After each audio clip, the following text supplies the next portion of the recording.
খুব মানে নিরাপত্তার অভাব বোধ করছি, কিন্তু আমাদের তো থাকতে হবে গ্রামে। চূড়ান্ত ভোটার তালিকা প্রকাশের পর আমডাঙ্গায় চাঞ্চল্য, বিএলওদের মধ্যে উদ্বেগ। এসআইআর-এর প্রথম পর্যায়ে চূড়ান্ত ভোটার তালিকা প্রকাশ হতেই আমডাঙ্গা ব্লকের বিভিন্ন এলাকায় তৈরি হয়েছে ব্যাপক চাঞ্চল্য। ব্লকের একাধিক পার্টের বুথ লেভেল অফিসারদের হাতে যখন ফাইনাল ভোটার লিস্ট পৌঁছয় তখনই স্পষ্ট হয়ে যায় বড়সড় পরিবর্তনের ছবি।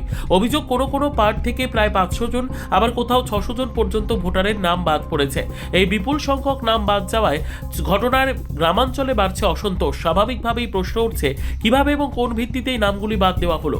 পরিস্থিতি নিয়ে যথেষ্ট উদ্বিগ্ন বিএলওরাও। তাদের আশঙ্কা, এই তালিকা হাতে নিয়ে গ্রামে ঢুকলে সাধারণ মানুষের ক্ষোভের মুখে পড়তে হতে পারে। অনেকেই বলছেন, ভোটার তালিকা সংশোধনের প্রক্রিয়া নিয়ে আগে থেকে পর্যাপ্ত সচেতনতা না থাকায় এখন সমস্যার মুখোমুখি হতে হচ্ছে। সূত্রের খবর, নাম বাদ পড়া ব্যক্তিরা নির্দিষ্ট নিয়ম মেনে আপত্তি জানাতে পারবেন এবং পুনরায় অন্তর্ভুক্তির জন্য আবেদন করার সুযোগ থাকবে। চূড়ান্ত তালিকা প্রকাশের পর আমডাঙ্গা ব্লক সহ রাজ্যের বিভিন্ন প্রান্তে যে অস্বস্তিকর পরিস্থিতির সৃষ্টি হয়েছে তা নিয়ে রাজনৈতিক মহলেও শুরু হয়েছে জোর আলোচনা। এখন দেখার প্রশাসন কিভাবে দ্রুত এই সমস্যার সমাধানে পদক্ষেপ নেয় এবং সাধারণ মানুষের আস্থা পুনরুদ্ধার করতে পারে। বিএলও হিসাবে আমার যে অভিজ্ঞতা হয়েছে তাতে আমার পার্টে, মানে আমি আমডাঙ্গা জিপির অন্তর্গত 86 পার্টের একজন বিএলও বলছি। আমার জিপিতে 543 এলডি ছিল। সেখানে আমরা ভেবেছিলাম সামান্য ত্রুটি বিচ্যুতিতে এদের হয়তো ওই হিয়ারিং হচ্ছে, হিয়ারিং মারফত এদেরকে বৈধ হিসেবে কমিশন নিযোগ করে দেবে। কিন্তু পরে দেখছি সেগুলোকে আবার আন্ডার অ্যাডজুডিকেশনে ফেলে দিয়েছে। আমার 543-এর ভিতরে 386 জনকে আন্ডার অ্যাডজুডিকেশনে ফেলে দিয়েছে, খুব সামান্য ভুলের কারণে। আমরা তাদের হয়ে আন্ডারটেকিং দিয়েছি। তারপরে আমি তো দীর্ঘ 18 বছর এই বিএলওর কাজ করছি। 18 বছর আমার হাতেই অনেক ভোটার হয়েছে, বা আমার বাবা মা, আমার ঠাকুরদা, তারাও সব আমার পার্টির বাসিন্দা।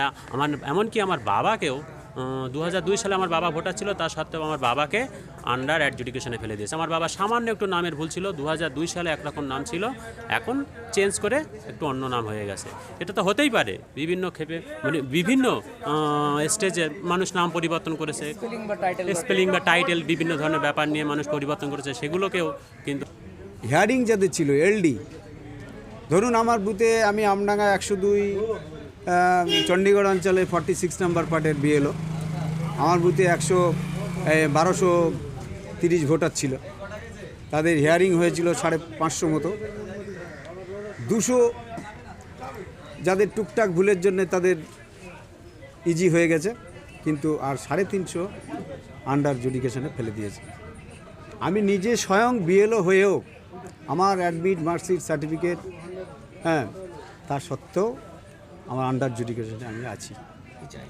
এবার বিএলও আমরা যারা আমডাঙ্গাতে কাজ করেছি তারা তো আমরা দিয়েছি, তো আপনার আন্ডারটেকিং দিয়েছি বিএলও লেটার। সেই বিএলও লেটারে আমরা জানি, চিনি সেই গ্রামের কে বাসিন্দা, কে অবৈধ ভোটার, কে অবৈধ ভোটার, আমরা তো জানি। আমাদের তো অজানার বাইরে কিছু নেই। তাহলে কেন তাদেরকে সন্দেহের তালিকায় রাখা হলো? যথেষ্ট বয়স হয়েছে, এইটা বলতে চাইছি। তবে আমার অনুরোধ, আমি নির্বাচন কমিশনকে বলবো, একটা বৈধ ভোটার যেন, বৈধ ভোটার যারা, তারা যেন বাদ না যায়। এলাকায় ফিরতে পারবে। খুব মানে নিরাপত্তার অভাব বোধ করছি, কিন্তু আমাদের তো থাকতে হবে গ্রামে।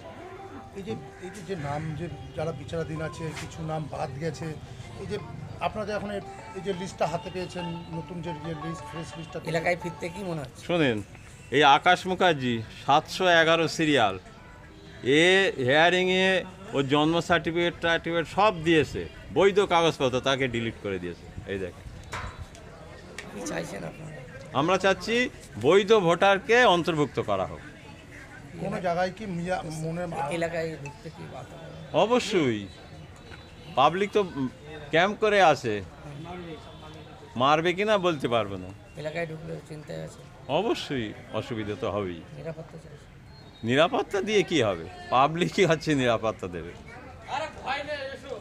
আজকে আপনারা সংশয় প্রকাশ করছেন কি? হ্যাঁ, মারতেও পারে অনেকে, আর অল্প বয়স্ক তাদের যদি এরকম হেনস্থা করা হয়, তাদের জন্ম সার্টিফিকেট আছে, মাধ্যমিক অ্যাডমিট, মার্কশিট সব দেখিয়েছে, সার্টিফিকেট, তাও তাদের বিচারাধীন। বলেন, চাইছেন আপনারা? আমরা চাচ্ছি বৈধ ভোটারকে নথিভুক্ত করা হোক। একটা একটাই দাবি। আমার দুটো ভাইপো, তাদের সমস্ত কাগজপত্র আছে। আমার ভাই সে পাস, তার অ্যাডমিট, মার্কশিট, সার্টিফিকেট সব দেখিয়েছে, সে তার পাসপোর্ট দিয়েছে, তাও তাকে বিচারাধীন।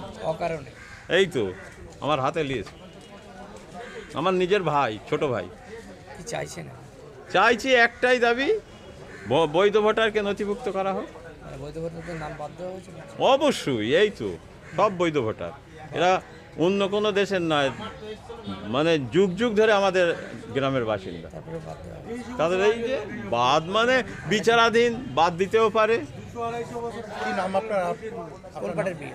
আমি 68 পাটের বিয়ে হলো, নাম? শেখ আব্দুল মহিন। চণ্ডীগড়। না না, সাধনপুর জিপি। আচ্ছা।